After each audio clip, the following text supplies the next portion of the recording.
The knife pressed against my throat belonged to my husband, not the blade itself. Marcus would never dirty his $1,000 suit with something as crude as violence. No, the knife belonged to the man he'd sent. The man currently pinning me against the marble bathroom counter of our penthouse while champagne glasses clinked and laughter echoed from our anniversary party 20 feet away. "Mrs. Rothschild," the man whispered, his accent thick, Russian, maybe Ukrainian. "Your husband sends his regards." My silk dress, Valentina, crimson, bought specifically because Marcus loved me in red, rode up my thighs as I struggled. The man's other hand clamped over my mouth. Through the crack in the door, I could see Marcus, my husband of 3 years, smiling, shaking hands, playing the perfect host while a stranger held a blade to my jugular. Then I saw who Marcus was smiling at. Her, Jade Sullivan, my former best friend, wearing the emerald necklace I'd reported stolen 6 months ago. Her hand resting possessively on Marcus's arm, her lips brushing his ear as she whispered something that made him laugh, that deep, genuine laugh he hadn't given me in over a year. The knife bit deeper. A hot trickle of blood slid down my collarbone. "He says you've been asking too many questions," the man continued, "looking at accounts you shouldn't see. He says you're a liability now." A liability. That's what 3 years of marriage, 2 miscarriages, and 1 blind eye to his business dealings had earned me. But Marcus didn't know everything. He didn't know about the flash drive hidden in my lipstick case. He didn't know I'd been copying files for 8 months. And he definitely didn't know about the man I'd been meeting in secret, the federal agent who'd promised me witness protection in exchange for everything I knew about the Rothschild family's money laundering operation. He didn't know that when I'd excused myself to fix my makeup, I'd actually been sending one final encrypted email with the subject line, "It's time." The bathroom door burst open, but it wasn't my husband or his hired killer's backup. It was him, Dante Moretti, 6'3" of lethal grace in a perfectly tailored black suit, dark hair, darker eyes, and a scar that cut through his left eyebrow, a souvenir from the warehouse explosion that killed his partner 2 years ago. The federal agent I'd been feeding information, the man who'd promised to save me, the man I'd been sleeping with for the past 4 months. Our eyes met across the marble in steam. His jaw clenched. The gun in his hand didn't waver as he aimed it at the Russian's head. "Let her go," Dante said, his voice ice. "Now," the Russian laughed, "and you are. The man who's going to paint this bathroom with your brain matter if you don't step away from her in 3 seconds. 1. The knife pressed harder. I felt the blade's edge, sharp enough to split skin like silk. 2. Dante's finger moved to the trigger. The Russian's breath was hot against my ear, reeking of vodka and cigarettes. 3. The gunshot was deafening, but the Russian was faster than either of us expected. He'd spun me around, using my body as a shield. The bullet meant for his skull buried itself in the wall instead. His arm wrapped around my waist, the knife now horizontal across my stomach. "Drop it," the Russian snarled at Dante, "or I gut her like a fish and you watch her bleed out on this pretty floor." Dante's expression didn't change, but something flickered in his eyes, something raw and furious and almost desperate. He lowered the gun. "Smart man," the Russian said. "Now kick it over." Dante complied. The gun skittered across marble. Through the doorway, I could still hear the party. Someone was giving a toast. To Marcus and Victoria, to 3 beautiful years, to many more to come. The Russian began backing us toward the service exit, dragging me with him. Dante stood perfectly still, hands raised, watching us retreat. Our eyes locked again. I mouthed 2 words. "Trust me." Then I went limp. Dead weight is harder to control than most people think. The Russian's grip faltered for half a second. That's all Dante needed. He lunged. What happened next was a blur of violence and precision. Dante's fist connected with the Russian's jaw. The knife clattered to the floor. I scrambled away, my dress tearing as I dove behind the vanity. They fought like animals, brutal, efficient, deadly, fists and elbows and knees. The Russian was good, trained, but Dante was better. He'd been forged in streets and agencies and situations where mercy meant death. The Russian's head cracked against the sink. Once, twice. He slumped, unconscious or dead. I didn't know, didn't care. Dante was breathing hard, blood on his knuckles, his suit jacket torn. He looked at me, and for one perfect second, the world narrowed to just us. "Victoria," he said, my name rough on his tongue. Then, the bathroom door opened again. Marcus stood in the doorway, Jade beside him, champagne flutes in their hands. Behind them, 3 more men in dark suits. Not waiters, not guests. Security. Marcus's real security. My husband looked at the unconscious Russian, at Dante, at me, huddled behind the vanity with blood on my dress and murder in my eyes. He smiled. "Well," Marcus said, swirling his champagne, "this is awkward." I met Dante Moretti in the rain. Not romantic rain, the kind poets write about, soft and warm. This was October in Manhattan rain. Cold, aggressive, the kind that soaked through your Burberry trench coat and made you question every life choice that led to standing on a street corner at 11 p.m. I was questioning a lot of choices that night.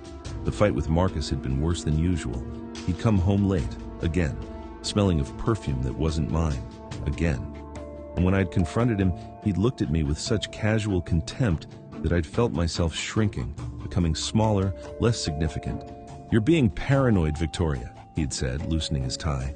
"This is why I don't tell you about my business dinners. You make everything into some dramatic production." I found a receipt, I'd shot back. "The plaza, a suite, charged to your personal card. Client entertainment. For 6 hours?" He'd grabbed my wrist then. Not hard enough to bruise. Marcus was too smart for that. Just hard enough to remind me who held the power in our marriage. "Drop it," he'd said, his voice soft and dangerous. "You're embarrassing yourself." So I'd grabbed my coat and left. No destination in mind. Just walking. Trying to remember when I'd become this woman, this wife who accepted lies like gifts and swallowed her dignity with her morning coffee. I ended up outside a bar in Hell's Kitchen, the kind of place Marcus would never be caught dead in. Dive bar chic, all exposed brick and neon beer signs. I went inside because the rain was getting worse, and because, fuck it, I wanted a drink that didn't cost $30 and come with a side of judgment. The bartender took one look at my designer coat and Cartier watch and smirked. "Lost, sweetheart." "Bourbon," I said, sliding onto a cracked leather stool. "Neat, your best bottle." He raised an eyebrow but poured. I drank it in one swallow, relishing the burn. Another. "Rough night?" "Rough life." He poured again. This time I sipped, letting the warmth spread through my chest, trying to thaw the cold that had taken up residence somewhere near my heart. That's when I noticed him. Corner booth, back to the wall, perfect line of sight to both exits. Dark suit, but not expensive. Practical. Strong jaw shadowed with stubble. Eyes that tracked every movement in the bar with the kind of awareness that came from training or trauma or both. He was watching me. Not leering. Not the way men usually looked at women in bars. This was different. Clinical. Like I was a puzzle he was trying to solve. I should have looked away. Should have finished my drink and gone home to my cheating husband and my empty marriage. Instead, I picked up my glass and walked over to his table. "This seat taken?" He studied me for a long moment. Up close, I could see the scar bisecting his eyebrow, the slight crook in his nose that suggested it had been broken more than once, the way his hand rested near his hip, where a weapon would be if he was carrying. "That depends," he said finally. His voice was rough, like gravel and smoke. "You running from something or toward something? Does it matter?" "It does if you're about to make me part of your bad decision." I laughed, surprising myself. When was the last time I'd genuinely laughed? "What makes you think sitting with you would be a bad decision?" "Sweetheart, I'm nothing but bad decisions." I sat down anyway. "Victoria," I said, extending my hand. He looked at it like it might explode. Then, slowly, he took it. His palm was calloused, warm, and the touch sent an unexpected jolt up my arm. Dante. We sat in silence for a moment. The bar hummed around us. Conversations, laughter, the clink of glasses. Normal people living normal lives. "So," I said, "what brings a man who sits with his back to the wall and his hand near his gun to a dive bar in Hell's Kitchen?" His eyes sharpened. "You're observant. I'm a lot of things. I can see that." He gestured to my soaked designer coat, my diamond wedding ring catching the dim light. "You're also married." "Very. And drinking alone in a bar that's definitely not your scene." "Also very true. So which is it?" he asked, leaning forward slightly. Running from or running to? I thought about Marcus, about Jade's text messages I'd found on his phone, about the way my mother had smiled at our wedding and whispered, "You've done so well for yourself, darling. Don't mess this up." About the person I used to be before I became Mrs. Marcus Rothschild. "Running from," I said quietly. Dante nodded like he understood, like maybe he'd done his own share of running. "Fair warning," he said. "I'm not good company. I don't do comfort or therapy or whatever it is you're looking for tonight." "Good. I'm not looking for comfort. What are you looking for?" I met his eyes, dark and tense, hiding secrets I suddenly wanted to uncover. A reason to feel something other than numb. Something shifted in his expression. Recognition, maybe. Like he knew exactly what that felt like. "That," he said, "I can help with." We talked until the bar closed. About nothing, about everything. He asked questions, and I found myself answering with an honesty that should have scared me. I learned he'd been in the military, that he worked in security now, that he had a sister in Boston he hadn't seen in 2 years.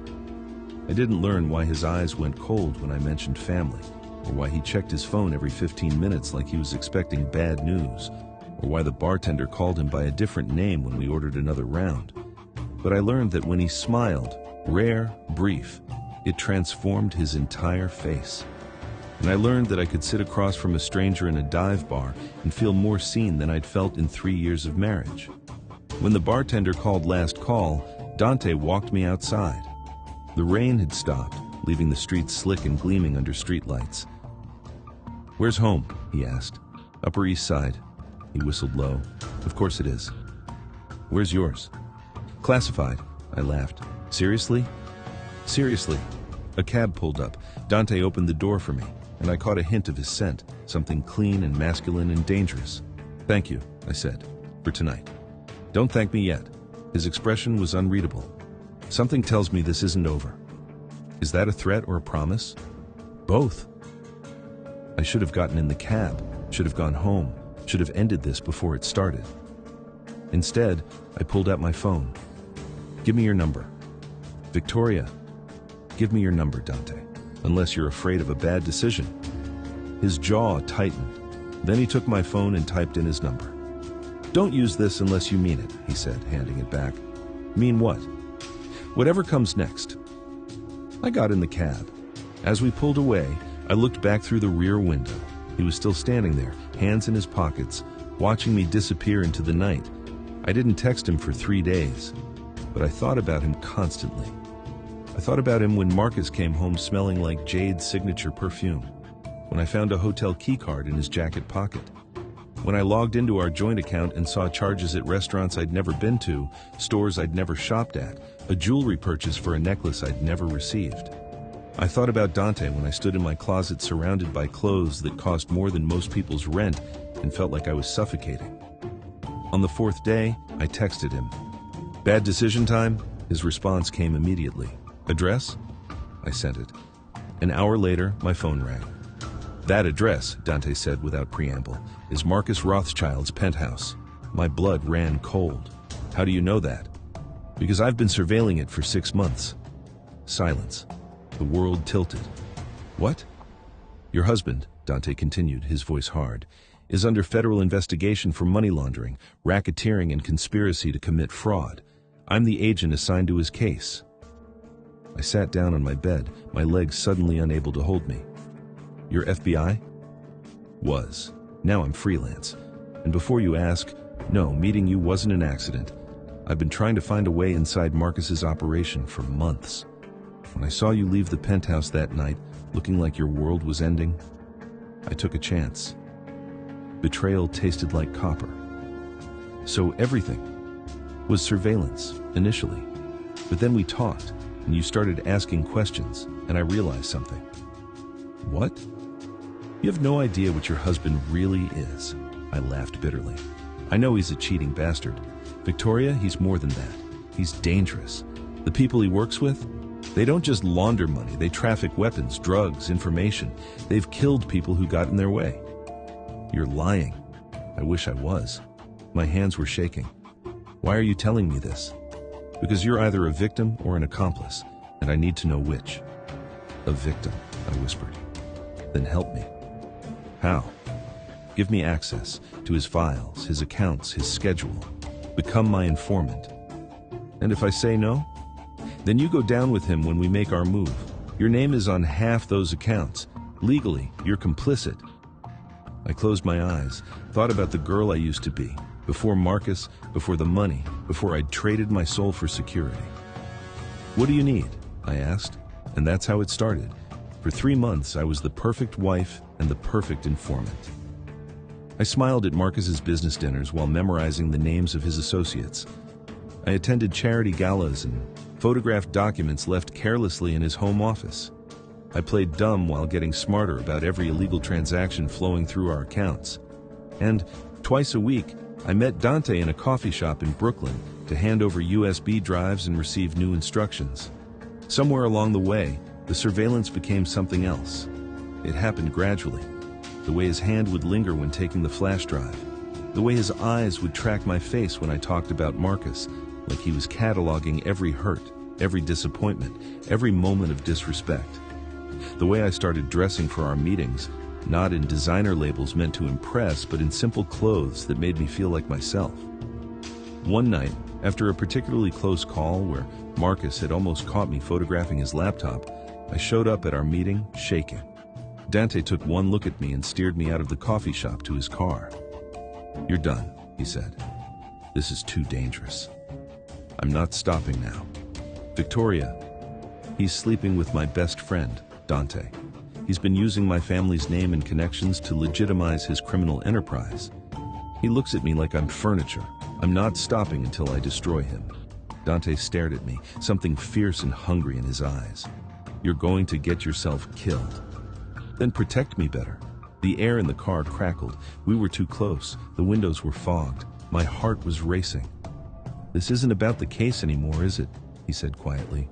"No, it should be." "I know." He reached out, tucked a strand of hair behind my ear. The touch was gentle, reverent, nothing like Marcus's possessive grabs. "Tell me to stop," he whispered. "I can't." He kissed me then. Soft at first, then desperate like he'd been drowning and I was air. I kissed him back, pouring 3 months of longing and anger and need into it. We ended up in the back seat, clothes half off, breath ragged, his hands mapping my body like territory he wanted to claim. When he pushed inside me, I gasped, not from pain, but from the shocking intimacy of it, of being touched by someone who saw me, really saw me. Afterward, tangled together in the cramped space, he pressed his forehead to mine. "This complicates everything," he said. "I know. We should stop. The case, I know." But we didn't stop. For 4 months, I lived 2 lives. Dutiful wife by day, informant and lover by night. Dante's apartment became my sanctuary. His bed became the only place I felt real. We were careful, always meeting in different locations, using burner phones covering our tracks. But we weren't careful enough, because 2 weeks ago, Marcus called me into his office. "Victoria," he said, not looking up from his laptop, "I need you to plan an anniversary party, something big. 300 guests, the penthouse. Our anniversary? Yes, 3 years. Let's celebrate."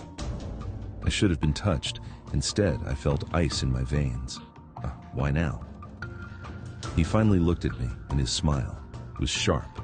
"Because I want everyone to see what a perfect couple we are, how devoted, how in love." That's when I knew. Somehow he'd found out. Maybe not everything. If he knew about Dante, I'd already be dead. But he knew something was wrong. The party was a trap. I told Dante that night, tangled in his sheets, his heartbeat steady under my ear. "We move now," he said. "Tonight, I'll get you to a safe house and we'll..." "No, Victoria. He's planning something. This party is his endgame. If we run now, we lose our chance to take him down. I don't care about the case if it means losing you." I looked up at him, at this man who'd become everything Marcus wasn't. Honest, protective, real.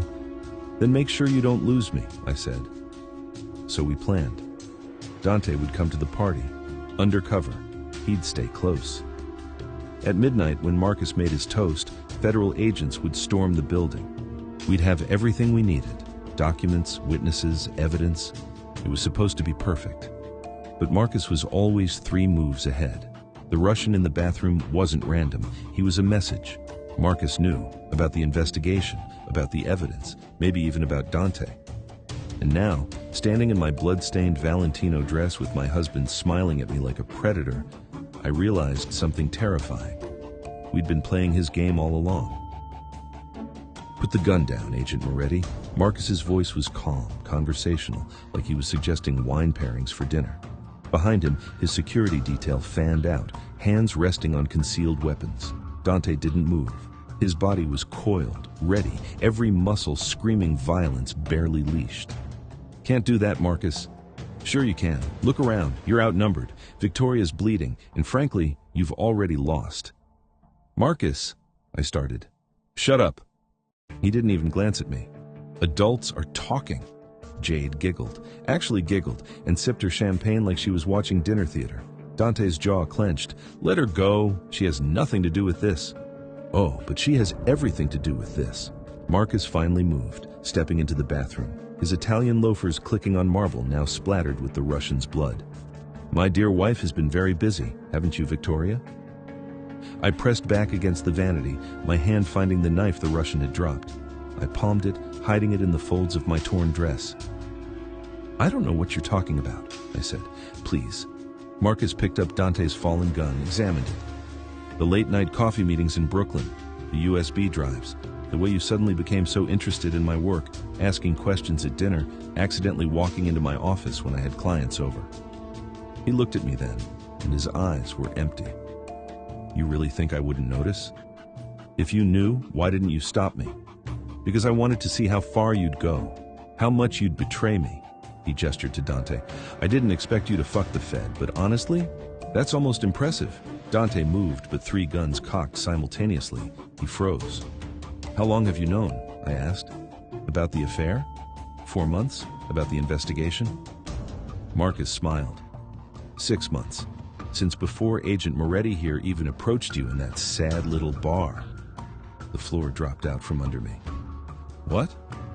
You think this was all some clever operation?" "Please. I've been feeding you information. Everything you gave him?" He nodded at Dante. "I wanted you to have it. Fake accounts, doctored records, just enough truth mixed with fiction to be believable." Dante's expression didn't change, but I saw something flicker in his eyes. Doubt, horror. "You're lying," I said. "Am I? Ask your boyfriend. Ask him why none of his evidence is held up in court. Ask him why every raid based on your intel has come up empty. Ask him why his supervisors pulled him from the case 3 weeks ago." I looked at Dante. His silence was answer enough. "You knew," I whispered. "Victoria, you knew the intel was bad and you didn't tell me. I was protecting you, by letting me think I was helping, by letting me risk everything for nothing." "It wasn't nothing," his voice cracked. "I was buying us time, finding another angle. You were using me." The words tasted like ash. "Just like he uses me." "That's not fair," Dante said. "Isn't it?" Marcus interjected, clearly enjoying this. "You seduced my wife, made her fall in love with you, convinced her to betray her family, and for what? A case you knew was DOA?" "Shut your fucking mouth," Dante snarled. "Or what? You'll shoot me? In front of my wife and all these witnesses?" Marcus laughed. "You're a federal agent, Moretti, or were. I hear you've been placed on administrative leave. Something about compromising an investigation by sleeping with a witness?" My stomach churned. "Dante, is that true?" He wouldn't meet my eyes. "Oh, this is delicious," Jade said, refilling her champagne from a bottle she'd grabbed off the bar cart. "Better than reality TV." "Shut up, Jade," I snapped. She pouted. "Don't be jealous just because Marcus chose me. You were always so boring, Vicky. All that money and breeding, and you never knew how to have fun." "Fun? You call sleeping with your best friend's husband fun?" "I call it an upgrade." She pressed against Marcus, her hand sliding down his chest. "You were never good enough for him anyway." The knife in my hand felt heavier. I imagined burying it in her perfectly contoured cheek. Marcus caught my expression and smiled. There she is, the real Victoria. Not the perfect society wife, not the dutiful daughter, the woman who's been simmering under all that polish, waiting to explode. "You don't know anything about me." "I know everything about you. I know you married me, Because your father's company was drowning in debt and my family's money saved it. I know you wake up at 3 a.m. crying and think I don't notice. I know you hate the way I touch you, but you tolerate it because you're too proud to admit your mistake. He stepped closer. I know you're not in love with Agent Moretti. You're in love with the idea of escape. You're wrong. Am I? He looked at Dante. Tell her about the wife. My blood turned to ice. What? Dante closed his eyes. Victoria. He was married, Marcus continued cheerfully. 5 years. She died 2 years ago in a car accident. Or was it an accident, Agent Moretti? I've read the reports. The brakes failed. Very convenient timing, given that she'd just filed for divorce after finding out about your gambling problem. That's not what happened, Dante said, his voice raw. Isn't it? You're what, 50,000 in debt? Your apartment is a shithole. You drive a car held together by prayers and spite. You saw my rich, beautiful wife, and you saw a solution. I love her. You love her money. Stop it, I screamed. The knife was in my hand now, visible, pointing at no one and everyone. All of you, just stop! Silence crashed down. Everyone stared at me, at the weapon I was holding, at the wild desperation in my eyes. Victoria, Dante said carefully, put the knife down. No. Sweetheart, don't call me that. Don't you dare call me that after... I couldn't finish. My throat was closing. 4 months of lies and half-truths and secrets were suffocating me. Is it true? I asked Dante. About your wife. Yes, but not the way he's making it sound. Just yes or no. Were you married? A beat. Yes. Are you in debt? Yes. Did you approach me knowing I could help your career? He hesitated. That hesitation destroyed me. At first, he said quietly. At first, that's what it was. But Victoria, I swear to God, somewhere along the way, it became real. I laughed, high and brittle. That's your defense? That your manipulation developed genuine feelings? It wasn't manipulation. Then what was it? He had no answer. I turned to Marcus. And you've known for months. You could have divorced me, exposed me, had me arrested. Why didn't you? Because I wanted you to suffer, he said simply. I wanted you to fall in love with him, to believe you were finally free, to think you'd beaten me. His smile was poison, and then I wanted to take it all away. Why? Because you're mine, Victoria. You've always been mine, and I don't let go of what's mine. The party outside was getting louder. Guests were wondering where we were. Someone knocked on the bathroom door. Mr. Rothschild, is everything all right? Fine, Marcus called. Just a minor incident. Give us a moment. His security detail exchanged looks. The Russian on the floor groaned, starting to wake up. So here's what's going to happen, Marcus said. Agent Moretti is going to put his hands behind his head and walk out of here quietly. My men will escort him to the service elevator. He'll leave the building, and we'll all forget this unfortunate misunderstanding. And if I don't? Dante asked. Then I'll have Victoria arrested for attempted murder. Marcus gestured to the Russian. My employee came to check on my wife, heard sounds of a struggle, and found her standing over him with a knife. You assaulted him trying to kidnap Mrs. Rothschild. It's self-defense. His word and mine against yours. No one will believe that. Won't they? You're a disgraced federal agent with a vendetta against me. You've been sleeping with my wife. You have motive, opportunity, and now a witness? He smiled. Or you can walk away. Leave her to me. Save yourself. Every eye in the bathroom turned to Dante. I wanted him to fight, to refuse, to choose me over his freedom. Instead, he looked at me, really looked at me, and I saw the truth in his eyes. He was going to leave. Dante, I whispered, please. I'm sorry, he said. I'm so sorry, Victoria. Then he put his hands behind his head. Marcus's men moved in, grabbing Dante, forcing him toward the door. He didn't resist, didn't fight. He just looked back at me one last time, and I saw something break in his expression. Then he was gone. The door closed. The bathroom was suddenly too quiet. Just me, Marcus, Jade, and the unconscious Russian bleeding on Italian marble. Well, Marcus said, straightening his tie. Now that that's handled, Victoria, clean yourself up. We have guests waiting. You can't be serious. Deadly serious. You're going to go out there, smile, and play the perfect wife. We're going to cut our anniversary cake, and you're going to thank everyone for coming to celebrate our beautiful marriage. I'd rather die. That can be arranged. His voice went cold. But first, you'll do as I say. Because if you don't, Agent Moretti will have a very unfortunate accident on his way home tonight. A car crash, maybe. Brake failure, just like his wife. My heart stopped. You wouldn't. Try me. I looked at the knife in my hand, looked at Marcus, calculated the distance. I could do it. I could drive the blade into his chest before his security could stop me, but then Dante would die too, and it would all have been for nothing. Slowly, I set the knife down. Good girl, Marcus said. He turned to his security. Get this mess cleaned up. Make sure our Russian friend understands the importance of discretion. They hauled the Russian up, dragging him toward the service exit. Jade watched, sipping champagne like this was all terrifically entertaining. Marcus moved closer to me, reached out and touched my face. I flinched. You're so beautiful when you're broken, he whispered. This is the version of you I've always wanted, stripped of pretense, no more lies, just you and me and the truth. The truth, I echoed. That you belong to me, that you'll always belong to me, that every attempt to escape will end exactly like this. He kissed my forehead. The gesture was almost tender. That made it worse. Now fix your makeup, he said. You're a mess. He left. Jade blew me a kiss and followed.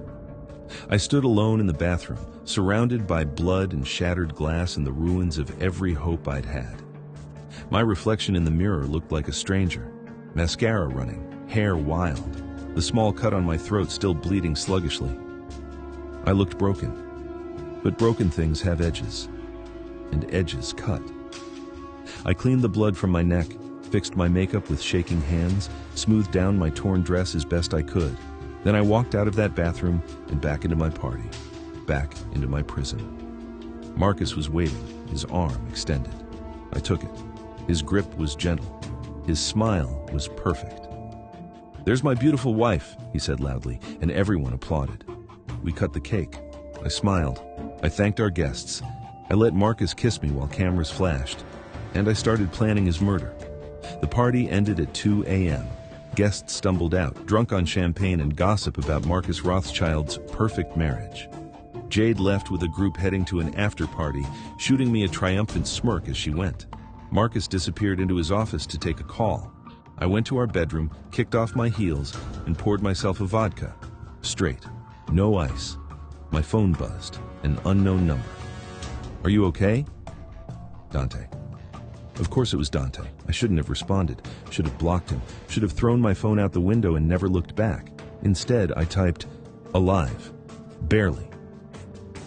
3 dots appeared immediately. Disappeared. Appeared again. I'm outside. Come down. Are you insane? Marcus will kill you. I don't care. I need to see you. Dante, please. That word, please, from a man who never asked for anything, who took what he needed with confidence and certainty. That word broke something in me. I grabbed my coat, moved silently through the penthouse. Marcus's office door was closed, his voice low and sharp as he argued with whoever was on the other end. I took the service elevator, walked through our building's parking garage, emerged onto the street. Dante was leaning against his car, a beaten Honda that had seen better decades. His suit jacket was gone, tie loosened, blood still on his knuckles. When he saw me, he straightened. We stared at each other across 20 feet of Manhattan sidewalk. Then, I was running. He caught me, arms wrapping around me so tight I couldn't breathe. I didn't care. I buried my face in his chest and finally let myself break. I'm sorry, he whispered into my hair. God, Victoria, I'm so sorry. You left me. I had to. He would have... You left me. I pulled back, hitting his chest with my fists. You just walked away. He grabbed my wrists, not hard, just holding them still. His eyes were wrecked. What did you want me to do? Let him kill us both? I needed time to regroup, to figure out how to save yourself, to figure out how to save you. He cupped my face, thumbs brushing away tears. Everything I've done has been about keeping you alive. By lying to me? Yes. At least he didn't deny it. Were you ever going to tell me? I asked. About your wife?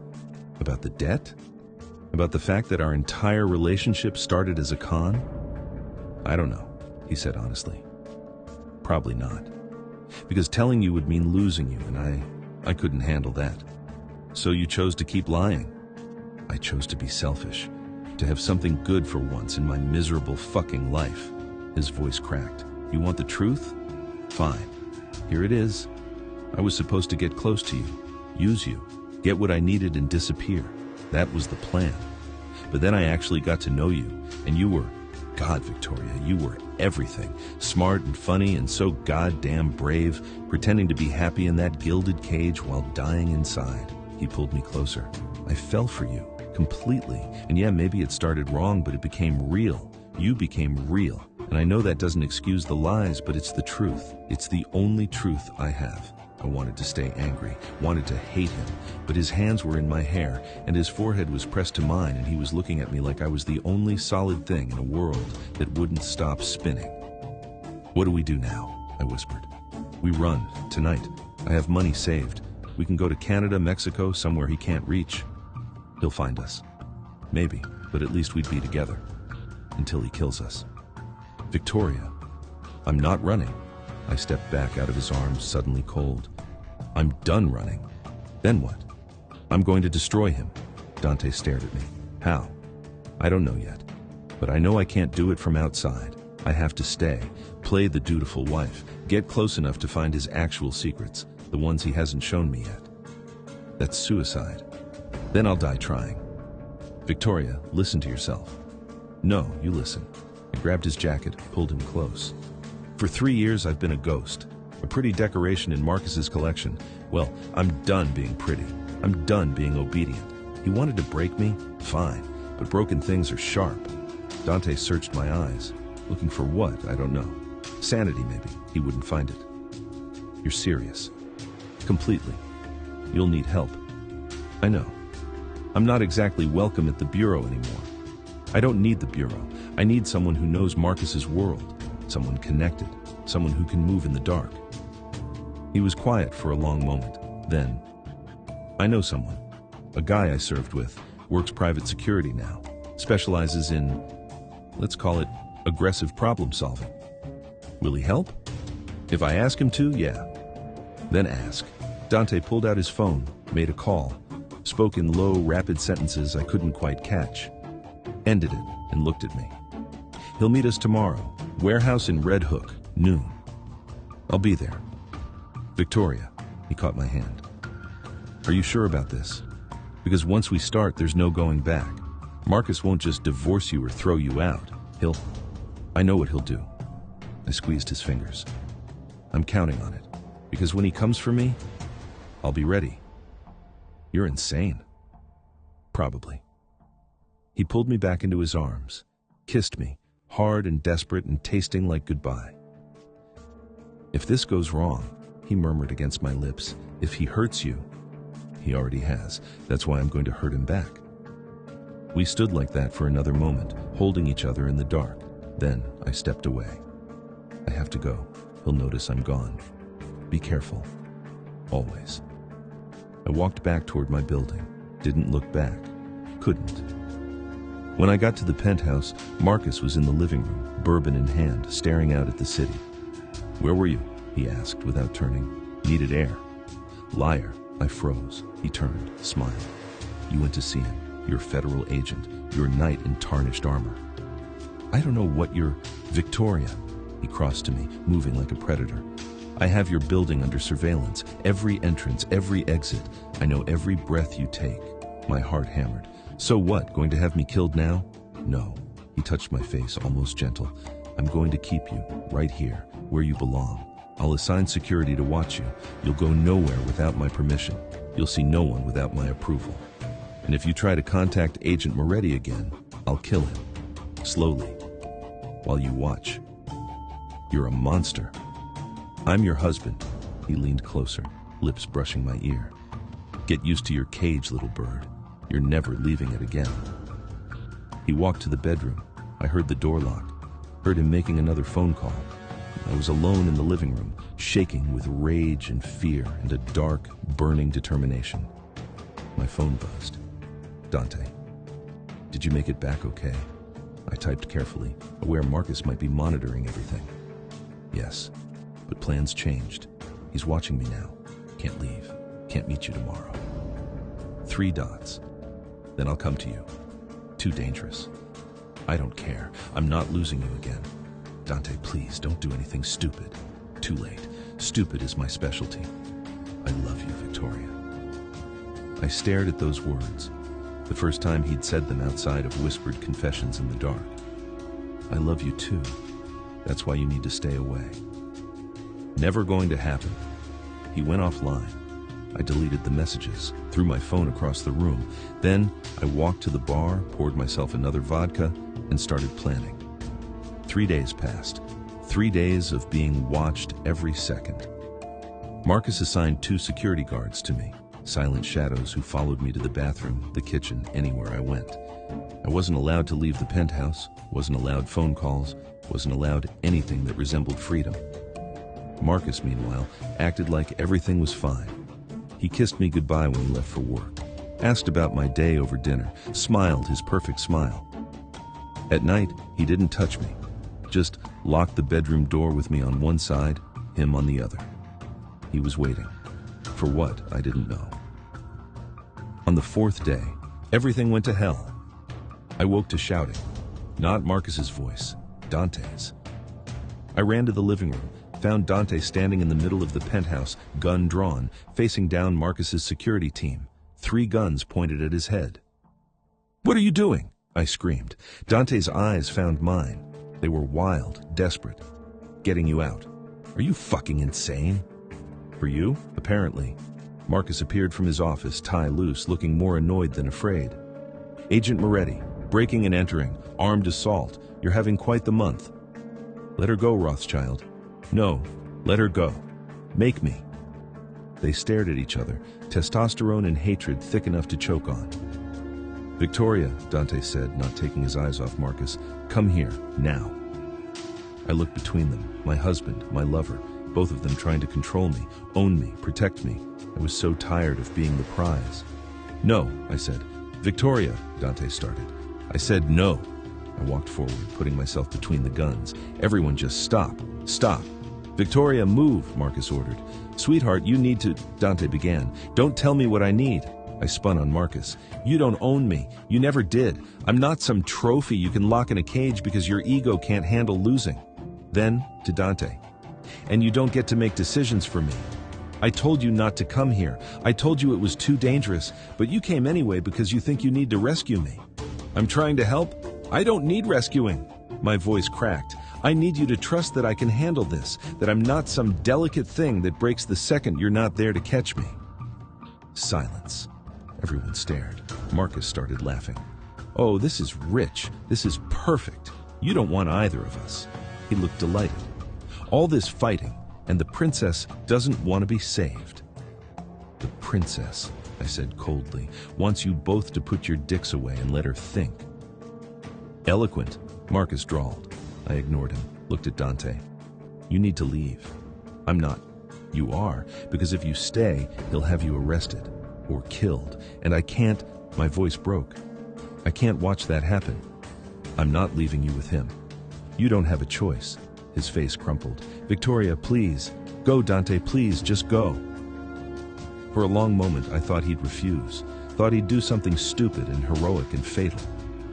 Then he lowered his gun. Marcus's security moved in immediately, grabbing Dante, forcing him toward the door. "Wait," I said. Everyone froze. I walked to Dante, reached up, kissed him soft and slow, tasting goodbye and regret and love I'd never get to finish. "I'm sorry," I whispered against his lips, "for all of it." "Don't apologize," he whispered back. "Just survive." Then he was gone. Again. The door closed. The penthouse felt hollow. Marcus was watching me, expression unreadable. "Well played," he said finally. "Fuck you." "Eventually. But first," he gestured to his office. "We need to talk. Alone." I followed him because what choice did I have? He closed the door, poured 2 bourbons, handed me one. "You're right," he said. "I don't own you."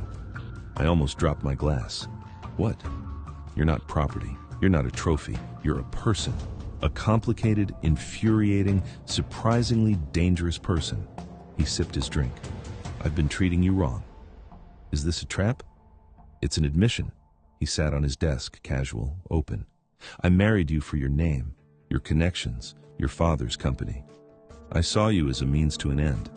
And when you started pulling away, I tightened my grip because that's what I do. I control things. Marcus, let me finish. He looked tired suddenly. I know about Jade, about the cheating. I know I'm a terrible husband, but here's the thing, Victoria. I don't actually want to be. Then why? Because I'm good at business. I'm good at money and manipulation and getting what I want. But relationships? He laughed bitterly. I'm a fucking disaster. I don't know how to love someone without destroying them. I stared at him. This was the most honest he'd ever been. What are you saying? I'm saying I'll give you a divorce. The world stopped. What? You want out? Fine, out. I'll sign the papers. You'll get your freedom. We'll split everything 50-50. Why? Because watching you with him, with Moretti, I finally understood. You look at him the way I've always wanted you to look at me.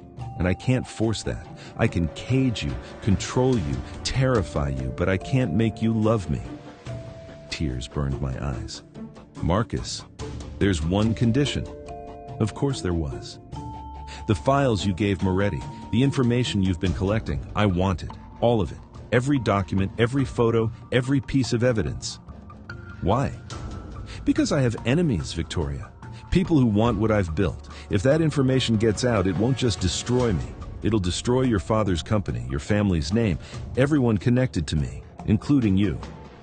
I don't care about... Yes, you do. You care about your mother, your siblings, the foundation that funds children's hospitals and cancer research, all of it connected to money I've made, money that will be seized, investigated, destroyed if you expose me. He stepped closer. So here's the deal. Give me the files. I'll give you the divorce. You walk away clean, free. You can even keep fucking your federal agent. I don't care anymore. Just give me the insurance that you won't burn my world down. I should have said yes. Should have taken the deal and run. But something felt wrong. What's the catch? No catch. Bullshit, you don't give up control, ever. So what's the real reason you're offering this? His smile was slow, dangerous. You're smarter than I gave you credit for.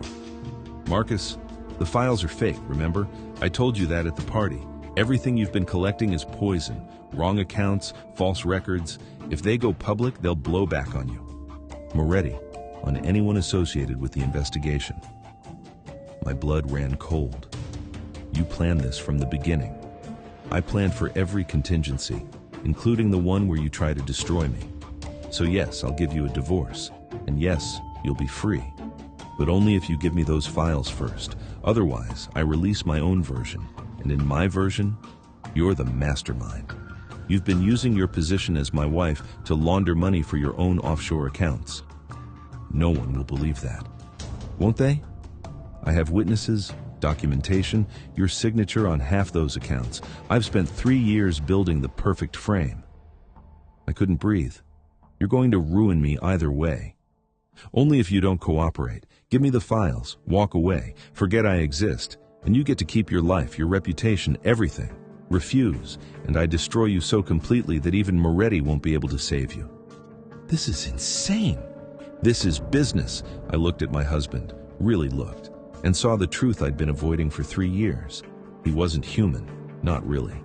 He was a machine programmed for survival and success, and everything else, love, loyalty, compassion, was just code he'd never bothered to learn. I need time, I said. You have 24 hours. After that, I make my move. He left me alone in his office, surrounded by leather and mahogany and the smell of power I'd once thought was intoxicating. Now it just smelled like lies.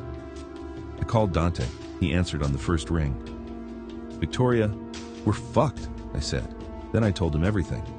There has to be another way. Dante was pacing his apartment, a studio in Queens that smelled like coffee and old takeout. I sat on his couch, still wearing yesterday's clothes, trying not to fall apart. There isn't, I said.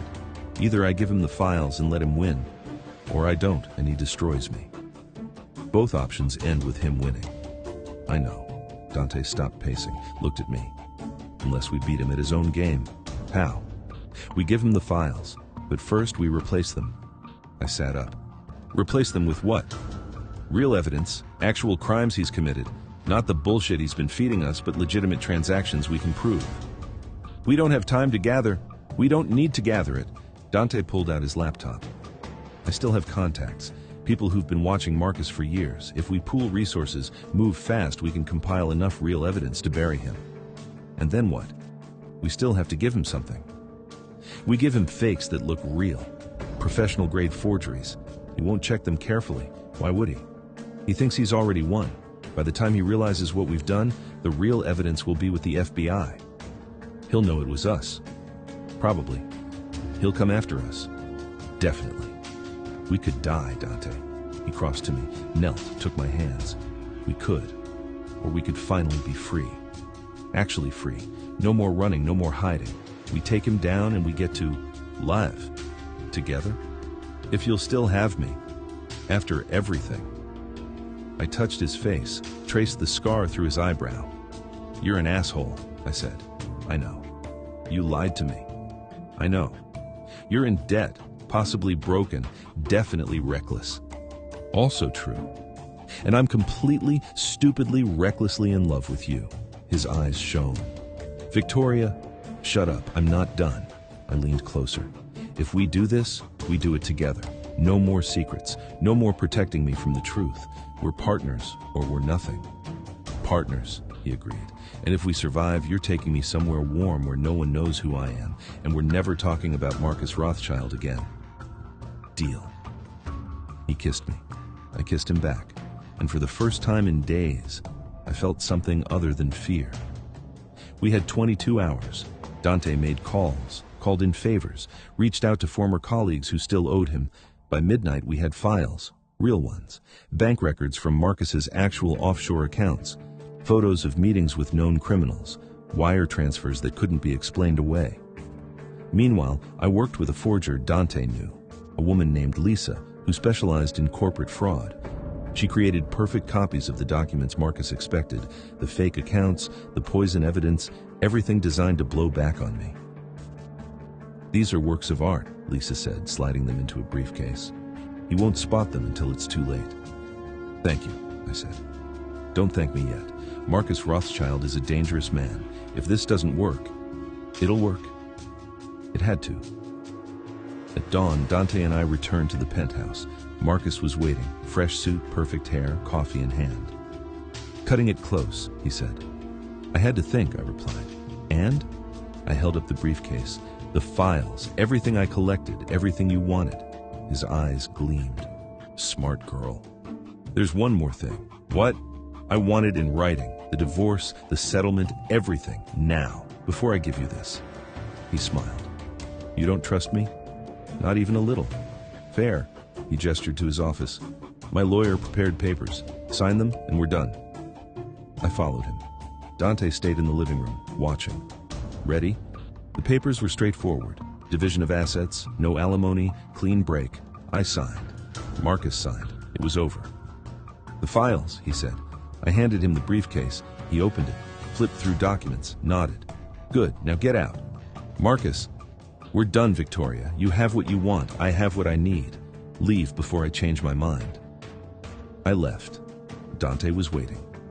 We walked to the elevator together, got in, descended. Neither of us spoke until we were outside, standing in early morning Manhattan, breathing free air. He bought it, I said, for now. How long do we have? Maybe a day, maybe less. Then we better move. We went straight to the FBI field office. Dante's former partner, a woman named Sarah Chen, met us in a conference room. This is everything? She asked, looking at the flash drive Dante handed her. Everything, he confirmed. Bank accounts, wire transfers, meetings, communications, enough to indict him on a dozen charges. And you're prepared to testify? Both of us, I said. Sarah looked at me. Mrs. Rothschild, you understand what this means? Your name will be attached to this. The trial will be public. Everything will come out. I know. Your family. We'll survive. Or they won't. Either way, I'm done protecting people who don't deserve it. She smiled. Then let's take this bastard down. The raid happened that afternoon. Federal agents stormed Marcus's office building, seized servers, arrested executives. The news broke within an hour. Marcus Rothschild, finance mogul, arrested on charges of money laundering, racketeering, and fraud. Dante and I watched it on TV from a safe house in Connecticut, protected witness protocol. My phone rang. Unknown number. I answered. You bitch! Marcus's voice was pure venom. You fucking bitch. Hello, Marcus. You think you've won? You think this is over? It is for you. I'll get out. I have lawyers, connections, and I have evidence, real evidence, the kind that sticks. You're going to prison, Marcus, for a very long time. Silence. Then, you'll regret this. I already regret ever meeting you. This just balances the scales. I hung up. Dante pulled me close. You okay? I will be. The trial took 6 months. I testified for 3 days straight, told everything, the affair, the investigation, the threats, the cage Marcus had built around me. The jury deliberated for 4 hours, guilty on all counts. Marcus Rothschild was sentenced to 25 years in federal prison. I stood outside the courthouse, Dante beside me, reporters shouting questions I didn't answer. Where to now? He asked. Somewhere warm, I said, like we promised. We chose Costa Rica, a small town on the Pacific coast where nobody knew who we were. We rented a house on the beach. Dante taught English at a local school. I started painting, something I'd loved before Marcus, before everything. We didn't get married, didn't need to. Marriage felt like chains and contracts and pretty lies. Instead, we just lived. Some mornings I woke up afraid, checked the news to make sure Marcus was still in prison, jumped at shadows. But Dante was always there, patient, understanding, real. 6 months after the trial, he found me on the beach at sunset, painting the horizon. Hey, he said, sitting beside me. Hey, I love you. I looked at him, at this broken, honest, complicated man who'd changed my life. I love you too. Even though I'm an asshole, especially because you're an asshole. He kissed me. It tasted like salt and coffee and home. Think we'll get our happy ending? I asked. We already did. This isn't an ending. No, he agreed, pulling me closer. It's a beginning. We sat on that beach as the sun set, painting the sky in shades of fire and gold. Behind us, our old lives burned to ash. Ahead, the future stretched, uncertain, terrifying, beautiful, and we walked into it together, free, finally, completely free.